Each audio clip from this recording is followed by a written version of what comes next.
Salatullah, salamullah. Assalamualaikum warahmatullahi wabarakatuh. Alhamdulillah wassalatu wassalamu ala rasulillah wa ala alihi wa sahbihi wa mawalah wa la hawla wa la quwata illa billahi wa ba'du. Alhamdulillah, segala puja dan puji hanya milik Allah subhanahu wa ta'ala. Salawat dan juga salam kita hadiahkan kepada Rasul kita Nabi besar Muhammad sallallahu alaihi wa ala alihi wasallam. Alhamdulillah, di pagi menjelang siang ini kita bisa kumpul kembali di Masjid Nidaul Ilmi, dan pembahasan di siang ini kita akan membahas satu hadis Nabi sallallahu alaihi wasallam tentang bahayanya menjadi hamba dunia. Kita baca hadisnya. An Abi Hurairah radhiyallahu anhu qala qala Rasulullah sallallahu alaihi wasallam ta'isa abdu dinar, ta'isa abdu dirham, ta'isa abdu al-khamisati, ta'isa abdul khamilati, in u'tiya radiya wa illam yu'ta sakhita, ta'isa wantakas wa idha shika falan taqas, tuba li abdin akhadha bi inani farashihi fi sabilillah, ash'atha ra'sahu mughbiratan qadamah, in kana fil hirashati kana fil hirashah, wa in kana fi saqati kana fi saqati, in ista'dhana lahum yu'dhana lahu, wa in syafa'a lam yushaffa'. Rawahul Bukhari. Dari Abu Hurairah radhiyallahu an, Rasulullah sallallahu alaihi wasallam bersabda, celakalah hamba dinar, celakalah hamba dirham, celakalah hamba kain dari sutra, dan celakalah hamba pakaian dari bludru. Jika diberi maka dia redha, jika tidak diberi maka dia murka. Celaka dan merugi. Apabila tertusuk duri maka ia tidak dapat mengeluarkannya. Sebaliknya bahagialah seorang hamba yang memegang kekang kudanya dalam rangka berjihad di jalan Allah, rambutnya kusut dan kedua kakinya berdebu. Bila ditugaskan berjaga maka ia berada di bagian yang ia berjaga, dan apabila ditugaskan di barisan belakang maka ia berada di barisan belakang. Bila meminta izin maka dia tidak diizinkan, dan bila memberi syafaat rekomendasi maka dia tidak dikabulkan. Hadis ini dikeluarkan Al-Imam Al-Bukhari. Ma'asyiral muslimat, ibu-ibu yang dimuliakan Allah subhanahu wa ta'ala, hadis ini menjelaskan tentang dua kelompok. Kelompok yang pertama bicara tentang hamba-hamba dunia yang keinginan hidupnya hanya untuk dunia saja. Dan kelompok yang kedua hamba-hamba Allah sejati, hamba-hamba yang senantiasa redha dengan segala yang membuat Allah subhanahu wa ta'ala senang, dan membenci segala apa yang mengundang kemurkaan Allah subhanahu wa ta'ala. Bicara soal dunia,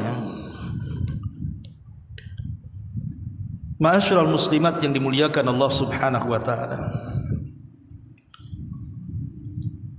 hakikat dunia ini kalau kita merenung sedikit, Pertama, dunia ini sesuatu yang sedikit. Allah Subhanahu wa taala berfirman, "Qul mata'ud dunya qalilun." Katakanlah, kenikmatan dunia itu sedikit dan tidak banyak. Dan itu dijelaskan dalam sebuah hadis. Nabi sallallahu alaihi wasallam bersabda dalam hadis Muslim, "Wallah mad dunya fil akhirati illa mithlu ma yaj'alu ahadukum isba'ahu fil yammi falyanzur bima yarji." Demi Allah, dunia ini kalau dibandingkan dengan akhirat hanya seperti seseorang dari kalian yang mencelupkan satu jemarinya ke lautan, kemudian dia mengangkatnya, maka lihatlah apa yang ada pada jarinya. Paling hanya setetes yang ada di jari itu. Itulah dunia. Jadi hakikat dunia itu hanya sedikit saja. Tetapi hakikat akhirat itu luas seluas-luasnya. Makanya dalam hadis qudsi yang sangat panjang, dalam potongannya Nabi SAW mengatakan, seandainya manusia pertama dan manusia terakhir, kemudian jin dan manusianya berkumpul di sebuah lapangan yang luas, kemudian mereka meminta semua keinginannya kepada Allah Subhanahu wa taala, maka Allah akan berikan semua keinginannya, dan itu seperti jarum pentul yang dipendamkan ke lautan kemudian diangkat. Lihatlah di ujung jarum itu. Itulah setetes dunia yang dibagi kepada seluruh manusia, jin dan manusianya. Sementara lautan itulah akhiratnya. Dari sini kita tahu bahwa dunia itu sedikit dibandingkan akhirat. Lalu buat apa mengejar yang sedikit dan meninggalkan yang banyak? Ini yang pertama. Yang kedua, dunia ini singkat. Di dalam surah Al-Mu'minun ayat 112, Allah Subhanahu wa taala berfirman, "Qala kam labistum fil ardi adadas sinin?" Qalu labisna yawman aw ba'da yawmin fas'alil 'adid. Berapa tahun kalian tinggal di permukaan bumi ini? Mereka menjawab, kami tinggal di bumi 1 hari atau sebagian hari. Maka tanyakanlah kepada orang-orang yang pandai menghitung itu. Ayat ini bicara tentang orang-orang yang berkumpul di padang mahsyar. Jadi orang-orang yang berkumpul di padang mahsyar itu, mereka akan ditanya oleh Allah Subhanahu wa taala, sewaktu kalian di dunia, berapa tahun kalian tinggal di sana? Maka manusia yang ada di padang mahsyar itu menjawab, sungguh kami tinggal di dunia boleh jadi 1 hari atau mungkin setengah hari. Ya, karena orang akan tinggal di padang mahsyar itu 50.000 tahun lamanya. Sementara manusia di dunia ini paling banyak mungkin 70, 80 atau 100 tahun sudah meninggal. Sementara orang yang berada di akhirat atau di padang mahsyar itu, mereka harus tinggal cukup lama. Makanya kalau kita lihat bandingan kehidupan dunia dengan akhirat itu, kehidupan dunia ini sangat singkat sekali. Sementara kehidupan akhirat itu sangat panjang sekali. Makanya ada istilah, sepanjang-panjangnya kehidupan dunia pasti dia pendek, tapi sependek-pendeknya kehidupan akhirat pasti dia panjang. Karena Allah Subhanahu wa taala berfirman, "Inna yawman 'inda rabbika ka'alfi sanatin mimma ta'udun." Sungguh 1 hari di sisi Rabbmu nanti di akhirat adalah seperti 1000 tahun seperti kalian hitung. Artinya 1 hari kehidupan akhirat itu bagikan 1000 tahun kehidupan dunia. Dari sini kita tahu hakikat dunia itu hanya singkat sekali. Ini yang kedua. Yang ketiga, dunia ini penuh dengan ujian dan cobaan. Selama manusia dilahirkan di dunia, maka selama itu manusia akan diuji dan dicoba oleh Allah Subhanahu wa ta'ala. Karena dunia bukan tempat istirahat. Dunia ini tempat ujian yang semua manusia pasti akan melewatinya. Ma'asyiral muslimat yang dimuliakan Allah Subhanahu wa ta'ala, Al-Imam Ibnul Qayyim rahimahullahu ta'ala, beliau mengatakan, Anna Allah Subhanahu wa ta'ala khalaqal ghaniyya wal faqira libtila'in wal imtihan. Sesungguhnya Allah Subhanahu wa ta'ala terkadang menciptakan ada manusia itu yang kaya raya, Allah cukupkan kehidupannya.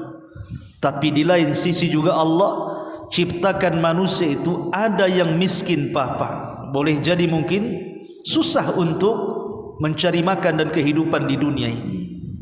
Tapi dua-duanya, kata Imam Ibnul Qayyim, adalah cobaan dan juga ujian dari Allah Subhanahu wa ta'ala. Si kaya diuji dengan kekayaannya, si miskin juga diuji dengan kemiskinannya. Ma'asyiral muslimat yang dimuliakan Allah Subhanahu wa ta'ala, karena sering saya ulang-ulang bahwa hakikat kebahagiaan itu bukan ada di harta benda. Betapa banyak orang-orang yang kaya raya itu hidupnya tidak bahagia. Dan bukan pula kemiskinan itu menjadi hidup sengsara. Betapa banyak orang-orang miskin itu yang menikmati hidupnya. Karena hakikat kebahagiaan itu bukan pada kekayaan. Sehingga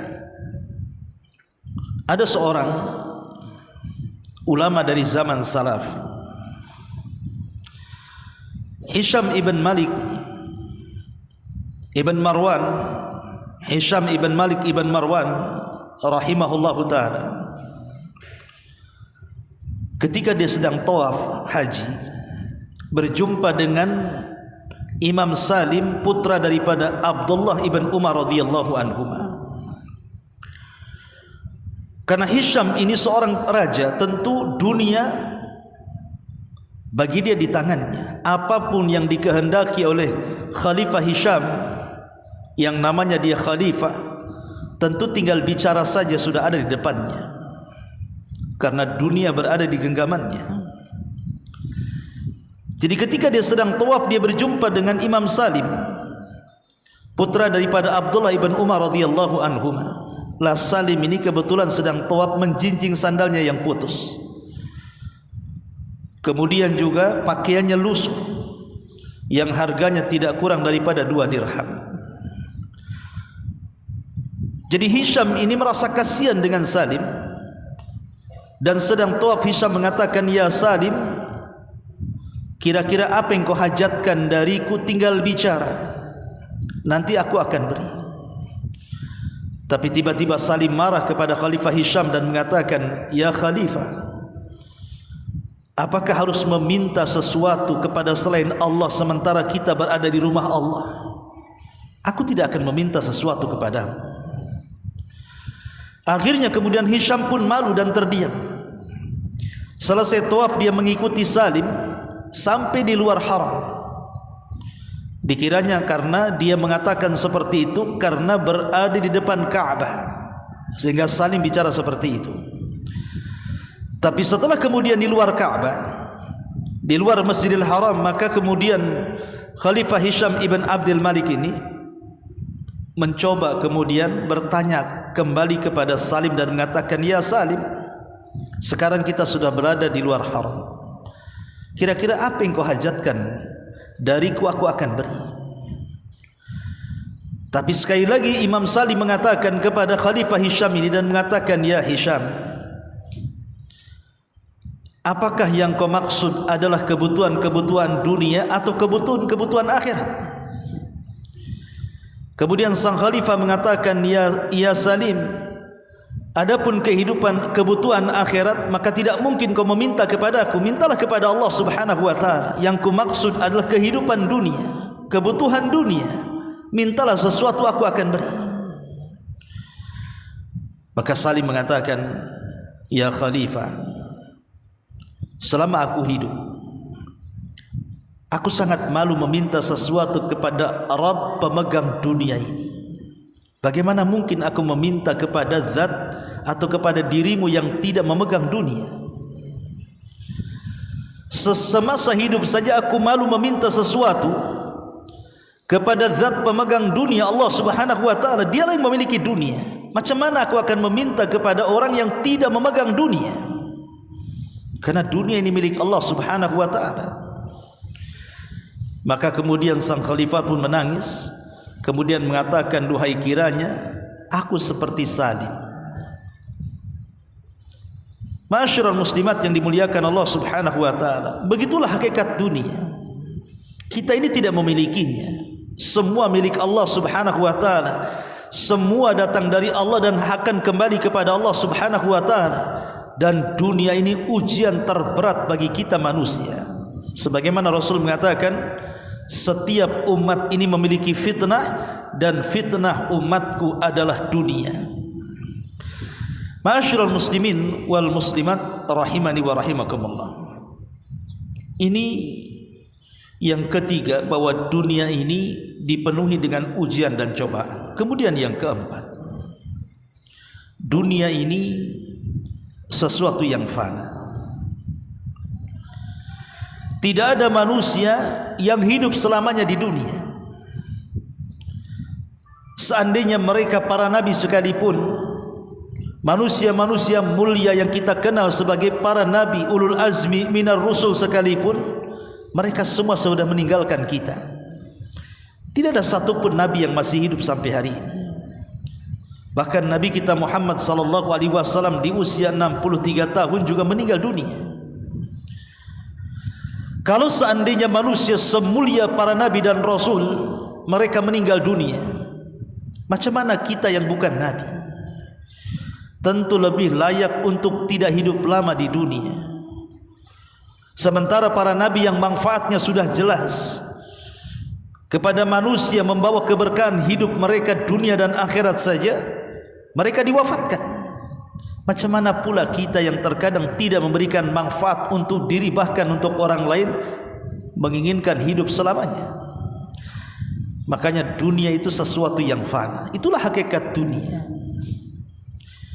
Ma'asyiral muslimat yang dimuliakan Allah Subhanahu wa taala, Aisyah radhiyallahu anha ummul mukminin,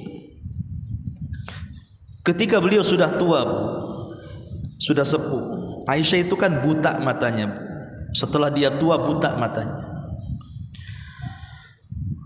Jadi sebelum wafatnya Aisyah radhiyallahu anha ini,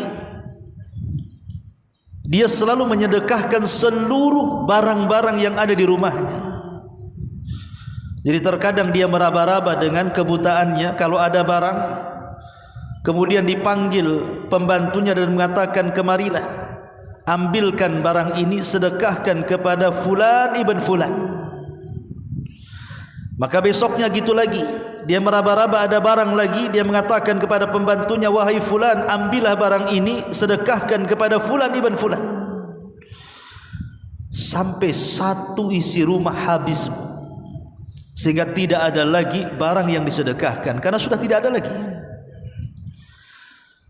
Sehingga kemudian Aisyah mengatakan kepada pembantunya dalam kondisi buta, carikan barang lagi, aku ingin bersedekah. Kata pembantunya, wahai ummul mukminin, sudah tidak ada barang, sudah kau sedekahkan semuanya. Kemudian pembantunya mengatakan, kenapa kau lakukan seperti itu wahai ummul mukminin? Apa yang kau sisakan di sini? Maka Aisyah radhiyallahu anha mengatakan, ingat bahwa akhirat itu jauh lebih baik dan lebih kekal. Wal akhiratu khairun wa abqa. Akhirat itu lebih baik dan lebih kekal.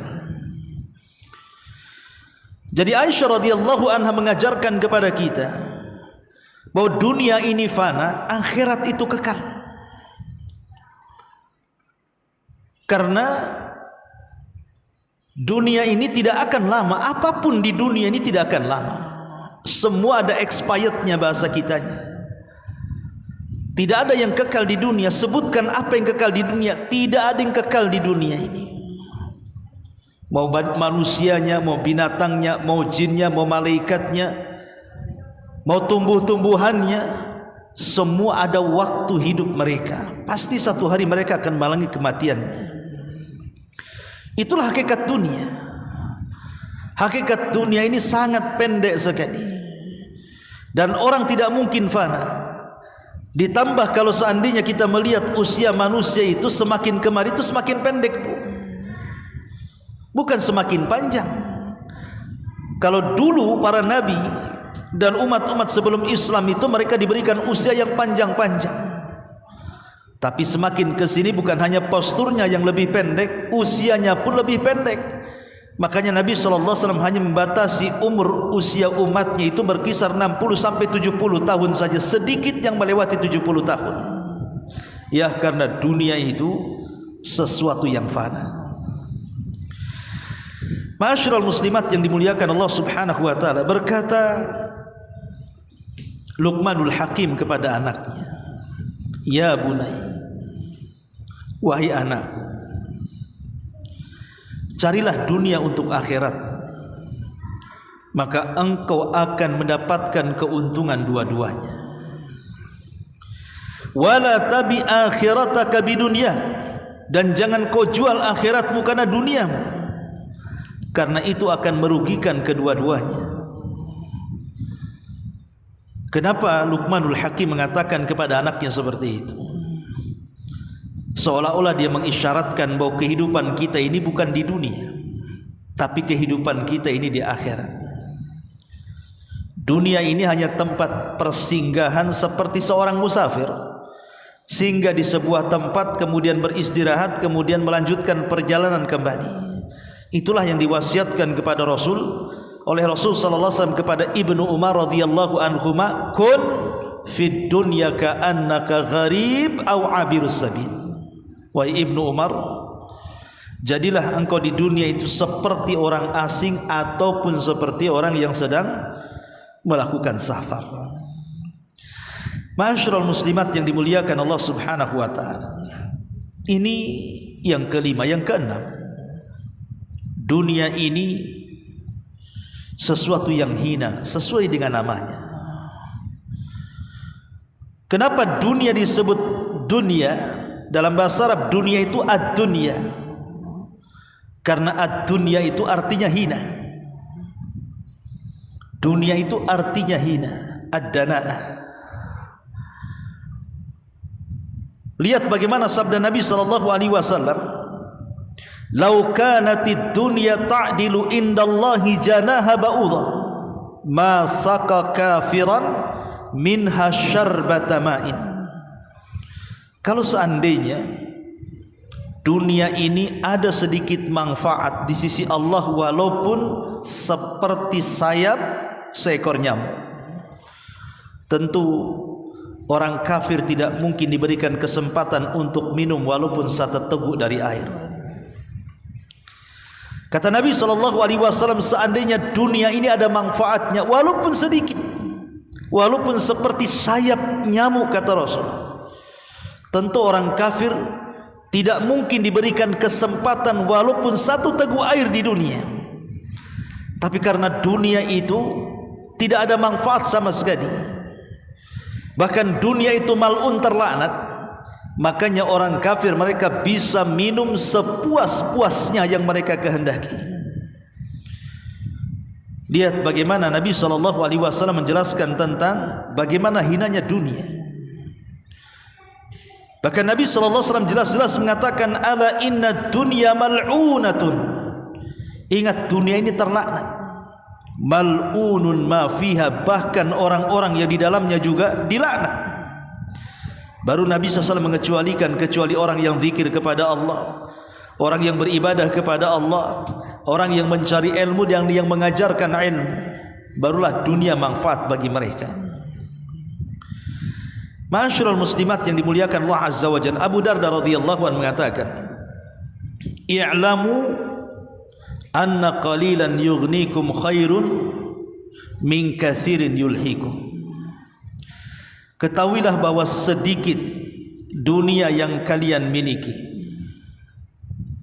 ketika kalian merasa cukup dengan apa yang diberikan Allah, itu lebih baik dibandingkan banyak tapi melalaikan kepada Allah Subhanahu wa taala.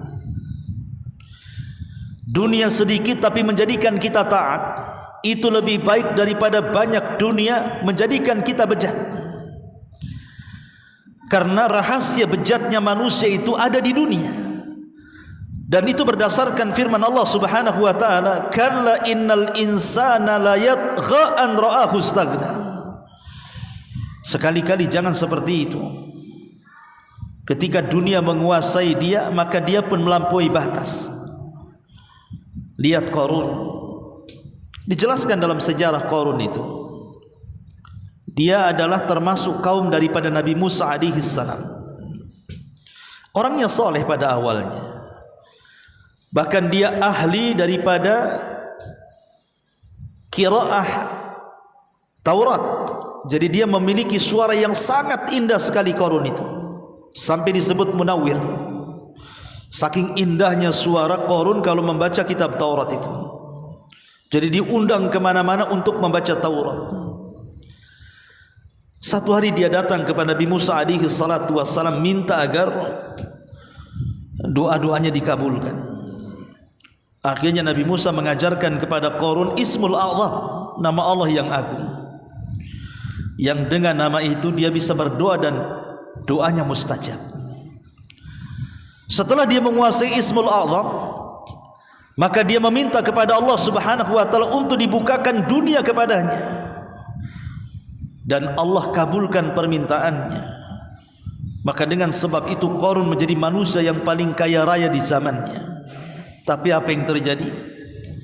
Ketika dunia dibentangkan kepada Qarun, bukannya dia mengabdi kepada Musa dan memperjuangkan agamanya, justru dia menghina Musa dan hendak membunuhnya. Apa yang terjadi?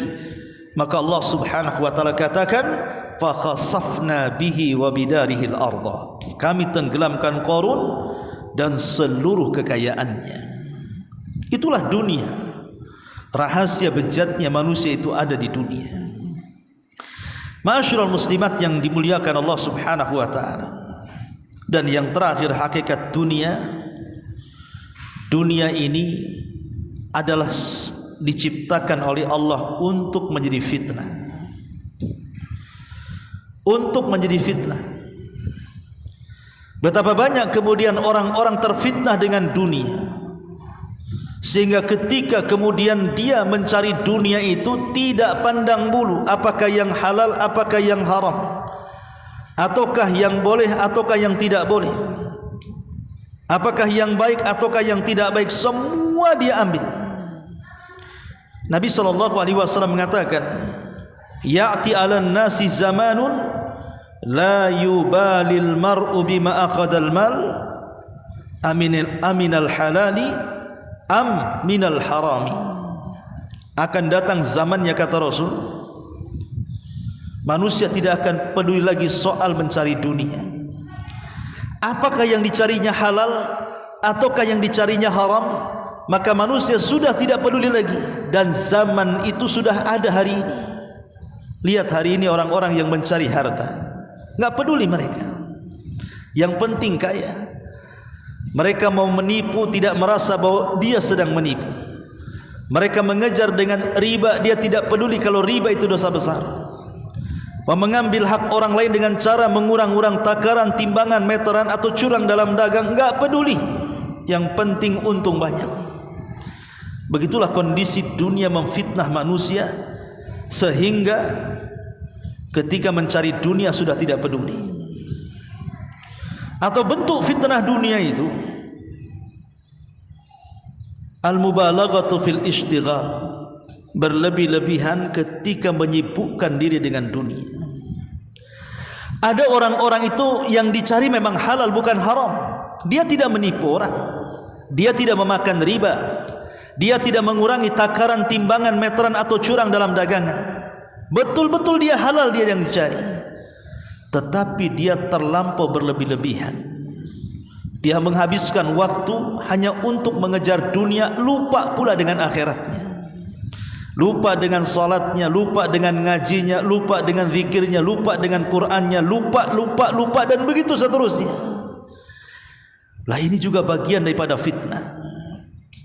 Atau bagian daripada fitnah dunia itu al-ghulu fi mahabbatid dunya. Terlampau cinta dengan dunia sehingga bakhil. Ada orang-orang yang bakhil karena melampaui kecintaan dia kepada dunia dibandingkan kepada Allah Subhanahu wa taala. Sebagaimana Allah Subhanahu wa taala mengatakan, "Wa man yuqashuha nafsi faulaika humul muflihun." Orang-orang yang mereka mampu melawan rasa kikirnya, maka mereka termasuk orang-orang yang beruntung. Tapi sebaliknya, orang-orang yang kikir karena terlampau cinta dengan dunianya, maka mereka termasuk orang-orang yang rugi. Ma'asyiral muslimat yang dimuliakan Allah Subhanahu wa taala.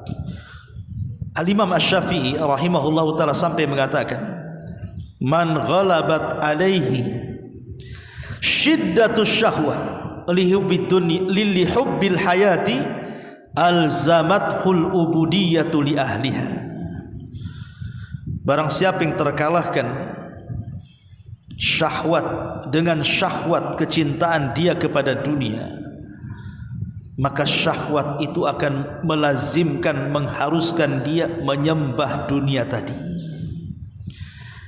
Orang kalau sudah cinta dunia, lama-lama disembah tuh dunia tuh.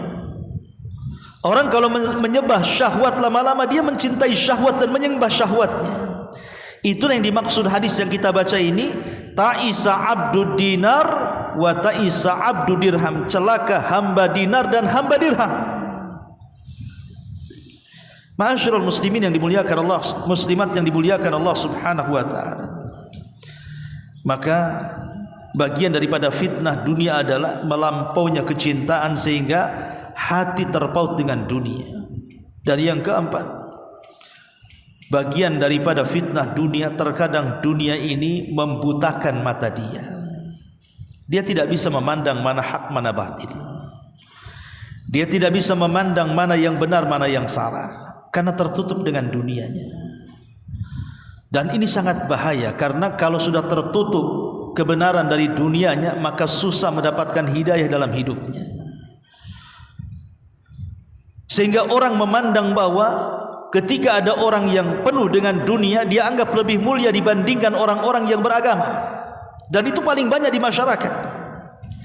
Orang lebih menghargai orang-orang yang penuh dengan dunia dibandingkan orang-orang yang betul-betul menggeluti agama. Subhanallah.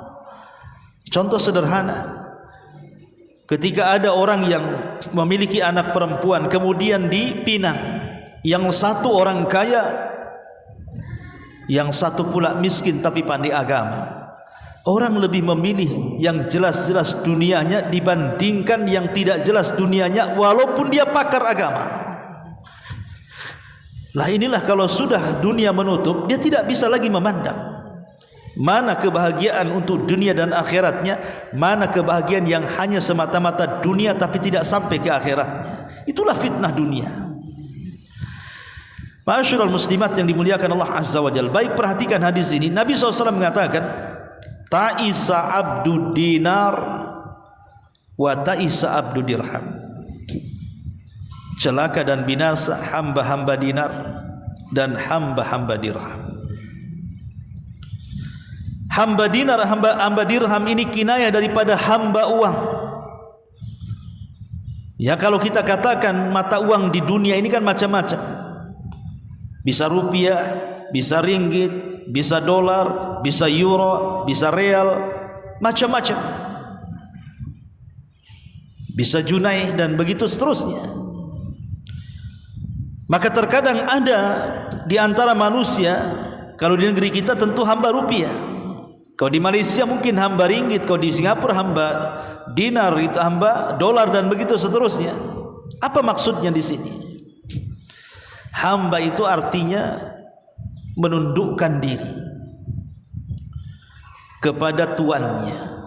Jadi kalau Abdullah hamba Allah artinya menundukkan diri kepada Allah yang menciptakannya. Ketika disebut abdu dinar, hamba dinar atau hamba dirham, artinya dia menundukkan diri kepada dinar dan dirham, kepada rupiah, ringgit dan dolar dan begitu seterusnya. Karena begini Bu, logika. Ada orang-orang itu ketika dia miskin, dia masih punya cita-cita baik. Dia berangan-angan dalam hidupnya, kalau saya kaya, inginlah saya bantu masjid, bantu pesantren, bantu panti asuhan, bantu orang-orang fakir, anak-anak miskin dan begitu seterusnya. Ada orang-orang itu ketika susah punya pemikiran positif, seolah-olah ketika dia sudah kaya dia bisa mengatur kekayaan. Tapi apa yang terjadi? Setelah Allah bentangkan dunia kepadanya, mungkin enggak dia yang mengatur dunia atau dunia mengatur dia? Sedikit sekali orang yang mampu mengatur dunia. Kebanyakan orang itu diatur dunia. Dan kalau dunia yang mengaturnya, maka cita-cita mulia sewaktu miskin setelah kaya itu hanya dongeng belaka Bu. Hanya omong-omon bahasa sekarang ini. Ngomong saja enggak jelas. Iya, waktu miskin Anda ngomong seperti itu. Kalau sudah kaya belum tentu. Cita-cita ketika miskin ingin membantu, ingin membangun pesantren, membangun masjid, menolong orang-orang miskin dan begitu seterusnya, itu hanya omong kosong. Karena kalau dunia sudah di tangannya, terkadang betapa banyak orang yang kemudian terobahkan dengan dunia. Umar bin Khattab radhiyallahu anhu, ketika dia mendengar Palestina jatuh ke tangan kaum muslimin dalam perang Al-Quds yang dipimpin oleh Abu Ubaidah ibn Jarrah dan juga Khalid bin Walid radhiyallahu anhuma, kebetulan padri yang memegang kunci Baitul Maqdis, dia tidak mau menyerahkan kunci itu kecuali kepada khalifah kaum muslimin, maksudnya Umar ibn Khattab. Akhirnya kemudian Umar pun datang dengan Aslam pembantunya, berdua saja dari kota Madinah menuju Palestina. Subhanallah, berani dia berdua saja. Padahal dia pemimpin kaum muslimin kan, dia tidak takut di jalan dicegat orang dan begitu seterusnya kan. Tapi itulah Umar bin Khattab. Ketika sampai di Syam, di Palestina, maka dia bertanya kepada orang-orang, di mana tenda pemimpinku Abu Ubaidah ibn Jarrah. Akhirnya kemudian orang-orang mengantar Umar bin Khattab radhiyallahu anhu ke tendanya panglima perang Abu Ubaidah ibn Jarrah radhiyallahu anhu, satu di antara 10 sahabat yang dijanjikan masuk surga itu. Ketika masuk kepada tendanya, rupanya di tenda jenderal perang Abu Ubaidah ibn Jarrah itu tidak ada satupun barang berharga di situ. Aneh, seorang jenderal yang sudah mengalahkan negeri-negeri dan negara-negara, dia tidak pernah mengoleksi barang-barang mahal di tendanya. Kosong, tidak ada apa-apa. Kemudian Umar bin Khattab radhiyallahu an ingin menguji lagi.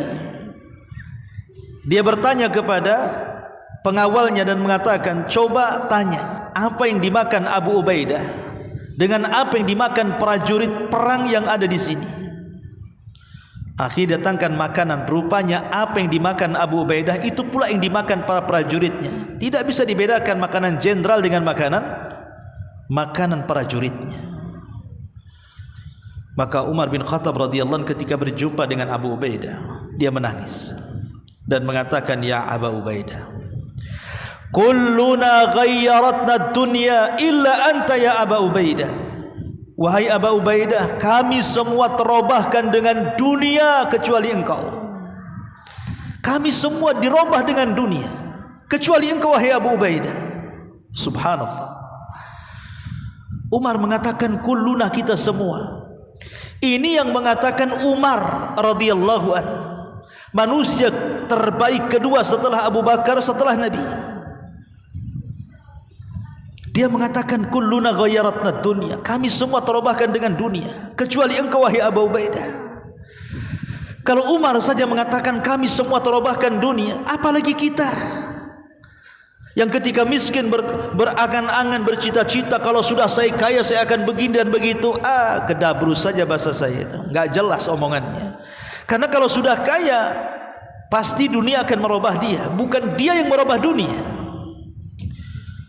Masyarul muslimat yang dimuliakan Allah Azza wa Jalla, kalau dahulu di zaman Bani Israel ada orang namanya Bal'am ibn Ba'ura,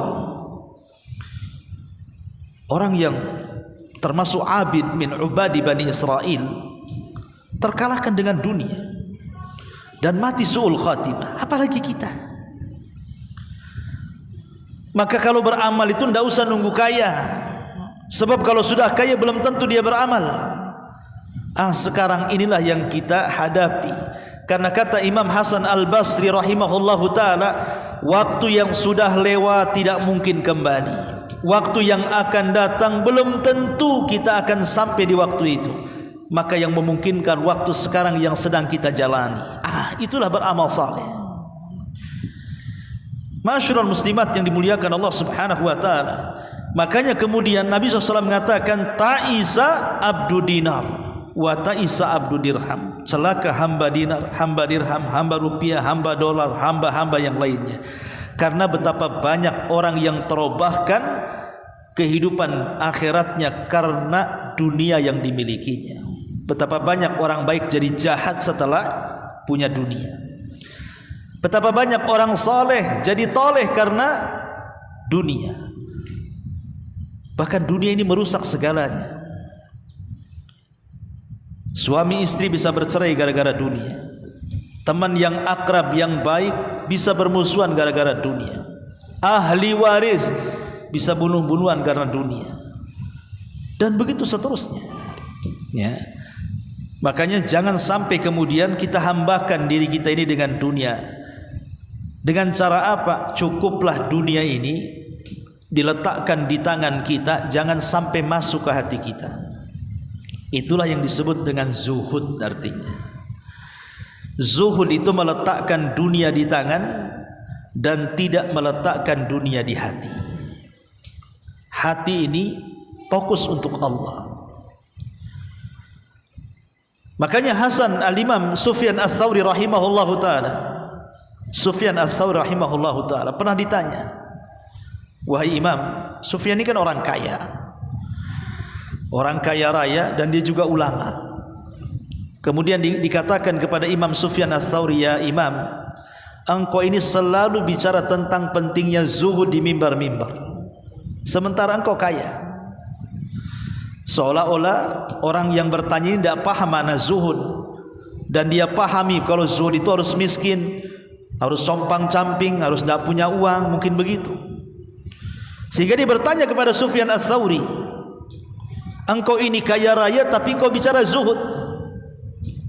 Maka Sufyan al-Thawri mengatakan, kenapa aku harus kaya, kata Sufyan al-Thawri, supaya aku tidak menjilat pemerintah. Kalau aku miskin bisa saja aku menjilat pemerintah, dan aku tidak bisa mengucapkan kalimat yang hak kepada pemerintah.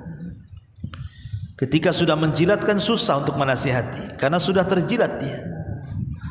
Kemudian kata Sufyan al-Thawri, adapun zuhud adalah meletakkan kekayaan di tangan dan tidak meletakkan kekayaan di hati. Sebab kalau seandainya kekayaan diletakkan di hati kita, jangan cerita uang triliunan atau miliaran, ratusan ribu saja kalau hilang, itu kayak kiamat bangkit dari kuburan tuh. Pamannya ibu kehilangan dompet, wah kayak kiamat tuh. Udah kayak dunia ini menimpa dia kan gitu. Tapi kalau seandainya kekayaan itu diletakkan di hati, datang ke tangan, pergi berpindah tangan. Jadi kalau datang kekayaan itu hanya sebatas di tangan. Kalaupun pergi itu hanya berpindah dari tangan. Maka hati tidak akan terpengaruh dengan kekayaan yang datang dan pergi itu. Tapi kalau kekayaan diletakkan di hati, maka datang kekayaan itu akan menjadi cinta, dan ketika pergi akan menjadi sedih. Itu kalau diletakkan di hati. Tapi kalau diletakkan di tangan, ya hanya sebatas datang ke tangan dan pindah dari tangan ke tangan, itu saja. Supaya kita tidak menjadi hamba dinar. Memang agak sulit gitu ya untuk menjauhkan kita dari harta kalau harta sudah depan mata. Tapi yang jelas bahwa seorang muslim itu harus setiap hari belajar zuhud. Belajar zuhud supaya kalau kehilangan sesuatu dari dunia, sedihnya tidak melampau, dan kalau datang kekayaan pun bahagianya tidak membuat dia lupa diri. Ma'asyiral muslimat yang dimuliakan Allah Subhanahu wa taala. Kemudian Nabi SAW mengatakan, ta'isa abdul khamisah wa ta'isa abdul khamilah. Celaka hamba busana, hamba pakaian. Dan ini khusus kepada kaum hawa ya. Sebab kalau bapak-bapak sih nggak peduli dengan pakaianmu. Kadang-kadang satu minggu itu aja nggak ganti-ganti. Itu juga pakaian kerja, itu juga pakaian sholat, itu juga pakaian tidur. Itu bapak-bapak. Dia nggak peduli dan nggak tertarik juga dengan pakaian yang dipakai kawannya. Tanyalah suami-suami ibu, kalau kawannya punya pakaian bagus dipakai, nggak mungkin ngelirik-lirik pakaian. Ini dari mana, beli di mana, tokonya di mana, berapa harganya, nggak ada bapak-bapak itu. Yang suka tanya pakaian itu ibu-ibu. Kalau kawannya ini pakai pakaian bagus, kemudian juga branded ataupun mungkin bawa tas, bawa apa, pasti ada lirikan mata. Cantik nih pakaiannya, beli di mana? Online ya, COD. Berapa harganya? Berapa hari datangnya? Bisa nggak saya kasih nomor telepon penjualnya? Nawar bisa nggak ya? Itu kadang-kadang itu yang begitu tuh perempuan tuh. Makanya saya pastikan Bu, di rumah lemari ibu lebih banyak dibandingkan lemari bapak kan. Lemari ibu itu pasti 3 tuh pintunya tuh.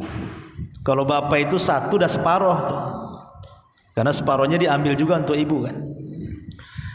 Itu menunjukkan bahwa yang suka ngoleksi pakaian itu biasanya ibu-ibu. Bapak-bapak itu jarang koleksi pakaian kan. Tidak mengapa ibu itu membeli pakaian baru, tidak ada masalah.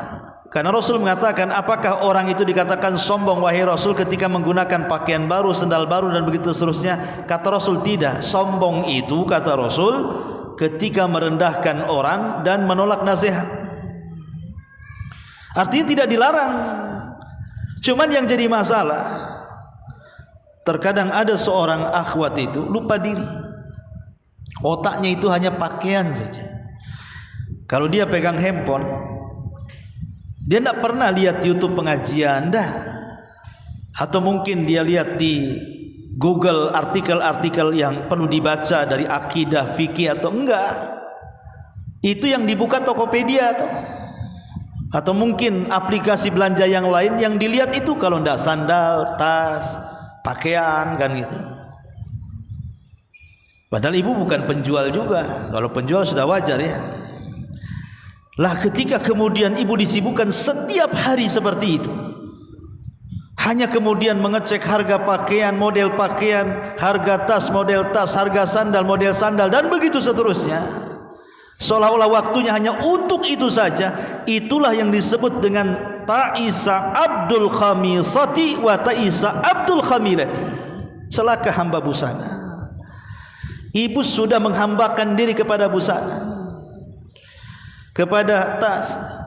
Ujung-ujung tasnya jadi tuhannya, sendalnya jadi tuhannya, pakaian jadi tuhannya, perhiasan jadi tuhannya, dan begitu seterusnya. Nabi SAW sudah melarang 14 abad yang silam gitu. Dan sekarang jadi sebuah kenyataan. Itu umahat yang sudah ngaji. Jangan cerita umahat orang-orang yang awam di luar sana. Oh, lebih parah lagi, yang sudah ngaji saja parahnya gak ketulungan, apalagi orang-orang di luar sana. Maka Rasul di sini mengingatkan jangan sampai jadi hamba pakaian. Pakaian itu hanya untuk menutup aurat. Makanya kenapa dilarang juga pakaian syuhrah itu, Bu? Syuhrah itu pakaian di mana ketika ibu memakai pakaian itu menjadi sorotan pandangan orang. Jadi di sini Nabi SAW mengatakan ta'isa abdul khamisati wa ta'isa abdul khamilah. Kemudian Nabi SAW mengatakan in u'tiya radhiya wa illam yu'ta sakhita. Kalau dia diberi maka dia senang, kalau tidak diberi maka dia murka. Ada orang-orang yang seperti ini dalam kehidupan dunia ini. Ada orang yang suka menengadahkan tangan di bawah dan tidak suka memberi tangan di atas. Kan ada orang-orang yang kita katakan mengemis, meminta-minta, berpangku tangan kepada hidupnya orang. Kalau dikasih senang dia kan, tapi kalau dikasih dia murka. Padahal sebaik-baik rizki itu adalah yang dicari dengan keringatnya. Lihat para nabi, mereka mencari rizki dengan keringatnya. Bahkan ada sebagian para nabi itu mereka ke hutan cari kayu bakar, diikat, dijual. Bahkan ada di antara mereka penggembala kambing seperti Nabi SAW, penggembala kambing dengan upah yang sangat sedikit, alal qararit kata hadis itu. Luar biasa, ya. Ma'asyiral muslimat yang dimuliakan Allah Subhanahu wa taala. Sebagian para ulama ketika mensyarah kalimat ini dikatakan idza a'tahu Allahu syai'an rubbama yafrah lidzalik wa yansyarih sadrahu. Wa idza ma a'tahu Allahu qala rabbi ahanan sakhita ala rabbi wa sakhita ala al-qada'i wal qadari. Mana yang pertama? Maknanya kalau dia diberi dia ridha, kalau tidak diberi dia murka. Artinya boleh jadi ketika Allah Subhanahu wa taala mudahkan rizkinya, sehingga Allah bentangkan kekayaannya, dia pun meyakini, oh Allah sedang memuliakan aku, katanya. Rabbi akraman. Tapi kalau seandainya disempitkan rizkinya, maka dia mengatakan Rabbi ahanan, Rabbku sedang menghinakan aku. Ada orang yang seperti ini, Bu. Dulu pernah saya ceritakan, saya pernah ketemu orang, Bu. Orang sudah tua sekali. Orang ini enggak sholat, enggak pernah sholat, sudah tua, tapi dunia mudah bagi dia. Jadi dia cerita sama saya, rasanya Allah ini sedang memuliakan saya, nak, katanya. Jadi saya tanya, Bu, apa yang Allah muliakan kepada ibu? Iya, dulu saya punya suami pertama luar biasa. Dia pedagang sampai punya toko banyak. Setelah meninggal semua warisannya diberikan kepada saya. Kemudian setelah itu saya menikah lagi. Suami saya orang kapal, nak, katanya. Itu tiap bulan dia ngirim duit, jarang pulang badannya, uangnya sering pulang. Qadarullah meninggal juga. Dapat lagi saya warisan, nak, katanya. Kemudian saya menikah lagi dengan pegawai negeri, orang pengadilan, katanya. Baru setahun meninggal pula dia, pensiunnya pula dikasih saya. Katanya, saya ini paling sedang hidupnya, kan? Padahal nggak pernah sholat. Ada orang seperti itu, kan? Dia sangka dengan Allah memudahkan rizki dia, hidup dia kemudian dimuliakan Allah. Tidak, itu istidraj namanya. Istidraj itu artinya Allah lapangkan selapang-lapangnya rizkinya di atas kemaksiatan yang disukainya. Sampai pada waktunya, namanya istidraj itu pasti ada waktunya. Hartanya akan hilang atau dia meninggalkan hartanya. Dan nanti pada hari kiamat dia harus mempertanggungjawabkan semua perbuatannya di hadapan Allah. Tidak di dunia, di akhirat. Itulah istidraj. Ma'asyiral muslimat yang dimuliakan Allah Subhanahu wa taala. Makanya dari sini pemahaman pertama, ada orang-orang yang diberikan rizki oleh Allah, dia merasa bahwa Allah sedang memuliakannya, dan kalau disempitkan rizkinya Allah sedang menghinakannya. Lah ada orang yang seperti itu, padahal tidak demikian. Yang namanya kekayaan itu bukan tanda cinta, atau kefakiran itu bukan tanda benci. Qarun kaya, Sulaiman juga kaya. Qarun kafir tapi kaya, Sulaiman beriman kaya, Abu Bakar kaya, Utsman kaya, Abdurrahman bin Auf kaya, Abu Jahal juga kaya, Abu Lahab juga kaya. Artinya kekayaan itu berserikat. Mukmin bisa kaya, kafir juga bisa kaya. Sesuatu yang berserikat antara mukmin dan kafir, lalu apa keunggulannya kalau berserikat?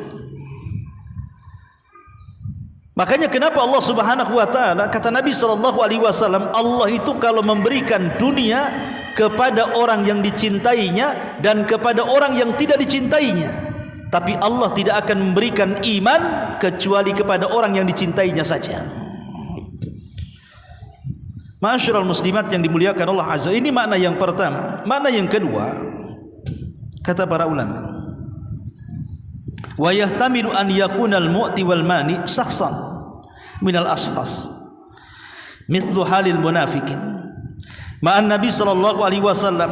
Madza qala Allah anhu, madza qala Allah anhum, qala jalla wa ala, wa minhum man yalmizuka fis sadaqati fa in utu minha radu wa illam yu'tu minha idza hum yaskhatun. Atau yang dimaksud, kalau diberi dia senang, kalau tidak diberi dia tidak senang. Maksudnya mereka seperti orang-orang munafik. Jadi orang-orang munafik itu selalu mata mereka melihat kepada sedekah. Kalau Nabi memberikan sedekah kepada mereka, mereka senang. Kalau Nabi tidak memberikan sedekah, mereka pun murka. Ada orang-orang yang seperti ini. Ada orang-orang yang suka meminta-minta, kalau diberi dia senang, kalau tidak diberi dia maki-maki, Bu. Dan saya pernah juga mengalami waktu di lampu merah gitu ya. Jadi ada ibu-ibu, nampaknya ibu-ibu itu kalau dari segi tenaga sih bisalah dia bekerja, karena tidak sakit. Kemudian juga saya lihat masih muda, pun gempal gitu ya. Kalaupun dia kerja bisalah, masih muda. Tiba-tiba dia meminta-minta gitu ya, meminta-minta. Waktu itu saya nggak kasih. Wah, dimaki-maki, Bu. Dimaki macam-macam, ngomong apa itu, saya langsung tutup kaca mobil. Ada orang-orang yang maksa ketika minta tuh. Padahal dia kekar gitu ya. Lain kalau dia udah nenek-nenek, ya kasihan gitu kan, tidak dirawat. Mungkin kita kasihan, kita beri mereka. Tapi orang-orang yang tampilannya kuat, nggak usah diberi, Bu. Biar mereka bekerja. Biar tidak biasa meminta-minta. Ya. Ma'asyiral muslimat yang dimuliakan Allah Azza wa Jalla. Ta'isa abdu dinar wa ta'isa abdu dirham wa ta'isa abdul khamisati wa ta'isa abdul khamilati in u'tiya radiya wa illam yu'ta sakhit. Kemudian Rasul mengatakan ta'isa wan takas wa idza syika falan takash. Celaka dan merugi. Apabila ditusuk duri maka dia tidak dapat mengeluarkannya. Artinya orang seperti ini kalau hidupnya hanya menghambakan diri kepada dunia, maka dia akan sulit keluar dari situ. Seperti duri yang menancap, susah untuk dicabut. Tetapi kata Rasul, tuba li abdin, berbahagialah bagi seorang hamba akhadha bi inani farasihi fi sabilillah. Bahagialah seorang hamba yang memegang kekang kudanya dalam rangka berjihad di jalan Allah Subhanahu wa taala. Ash'atha ra'sa mughbiratan qadamah, kepalanya penuh dengan debu, kemudian juga kedua kakinya penuh dengan debu. In kana fil hirashati kana fil hirashah wa in kana fi saqati kana fi saqah. Kalau ditugaskan di garda terdepan dia siap saja, kalau ditugaskan di garda paling belakang dia siap saja. Orang ini tidak dikenal orang. Kalau dia meminta izin tidak diberikan izin, kalau minta pertolongan tidak akan ditolong, karena orang tidak kenal siapa dia. Ada di masyarakat kita orang-orang yang susah, orang-orang yang miskin, yang kita tidak tahu. Rupanya di balik kemiskinannya, kesusahannya, dia rupanya ahli tahajud, ahli baca Quran, ahli ibadah, ahli sedekah. Orang tidak tahu kecuali dia dengan Allah Subhanahu wa taala saja. Jadi ada hamba-hamba Allah itu yang secara dunia mungkin tidak ada, tapi mereka hamba-hamba Allah yang sangat mulia. Karena Allah Subhanahu wa taala tidak pernah memandang rupa ataupun harta kita. Yang Allah pandang itu hati dan amal kita. Innallaha la yanzuru ila suwarikum wala ila amwalikum walakin yanzuru ila qulubikum wa a'malikum. Seperti di sini. Ada para mujahidin itu yang tidak dikenal kepahlawanannya, tapi dia nurut kata jenderalnya, suruh depan depan, suruh belakang di belakang, dan dia hanya mencari ridha Allah Subhanahu wa taala. Belum tentu seorang jenderal lebih besar pahalanya dalam jihad dibandingkan prajurit biasa yang kemudian di saf paling bawah, atau sebaliknya. Sama, belum tentu orang kaya lebih mulia dibandingkan orang miskin, ataupun sebaliknya. Ma'asyiral muslimat yang dimuliakan Allah Subhanahu wa taala, maka hadis ini mengajarkan kepada kita ada dua kelompok. Yang satu mereka adalah hamba-hamba Allah, dan yang satu mereka adalah hamba-hamba dunia. Maka Ali radhiyallahu mengatakan, jadilah kalian hamba-hamba akhirat, jangan pernah menjadi hamba-hamba dunia. Inilah diantara penjelasan singkat dari hadis ta'isa abdu ad-dinar, celaka hamba dinar. Wallahu a'lam bishawab. Sampai di sini mudah-mudahan ada manfaatnya. Tapi sebelum saya tutup, kalau ada yang mau bertanya, silakan.